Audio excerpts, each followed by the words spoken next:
আজকে আমি যে রান্নাটা করব সেটা অনেকে পছন্দ করে, আবার অনেকে পছন্দ করে না। আমার বাসায় কিন্তু আমার মেয়ে অনেক পছন্দ করে।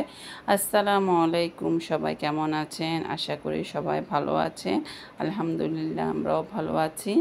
আজকে সকালবেলা নাস্তা কিনে এনে আনলাম নানরুটি দিয়ে, নানরুটি বা তুন্দুলের রুটি যেটাই বলুক সেটা দিয়ে চা খেয়ে আজকে সকালটা নাস্তাটা সেরে নিলাম সকালের। তো সবাই কেমন আছেন অবশ্যই আমাকে কমেন্টস করে জানাবেন।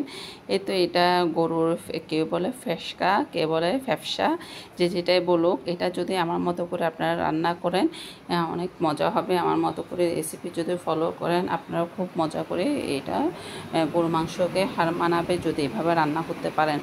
তো দেখতে পাচ্ছেন আমি সবগুলো হলুদ, লবণ, মরিচ, মশলা, জিরা গুঁড়া, ধনিয়া গুঁড়া, আদা বাটা, রসুন বাটা, পেঁয়াজ কুচি, পেঁয়াজ বাটা দিয়ে সাথে যখন কষানো হয়ে যাবে তখন টমেটো দিয়ে দিব, দুইটা, এটা ফ্রোজেন করা টমেটো।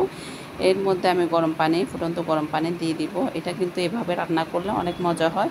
লং, এলাচি, দারচিনি, তেজপাতা সবগুলোই দিয়েছি। আমি ভালো করে এটা বুনা করে নেব। এখন আমি সিদ্ধ হয়েছে নাকি দেখেছি। তো এখন যেটা যখন বুনা হবে তখন এটা আমি নামিয়ে ফেলবো। এটা কিন্তু আমি ফ্রোজেন করা টমেটো দিয়েছিলাম।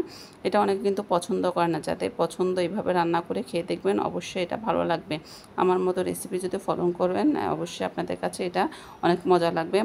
মাংসর থেকেও এই ব্যবসাটা অনেক মজা।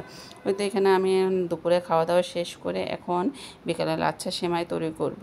সেজন্য আমি দুধ জাল করে নিয়েছি। এখানে চিনি লবণ দিয়ে দুধটা, ফুটন্ত দুধটা এর মধ্যে ঢেলে আমি লাচ্ছা সেমাই খেয়ে নেব আজকে সন্ধ্যায় চা নাস্তা হিসেবে। ছেলে খেয়েছে সুপি নুডলস আর মেয়েও সুপি নুডলস খেয়েছে, আমার জন্য লাচ্ছা সেমাই মেয়েও খেয়েছে। যার কারণে আমি তো আর সুপি নুডলস খাই না, আমি সেজন্য শর্টকাট নিয়মে সেমাইটাই তৈরি করে নিয়েছি।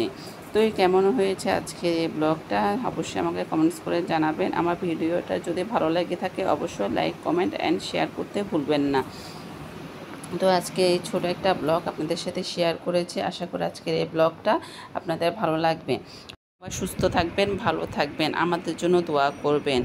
আসসালামু আলাইকুম।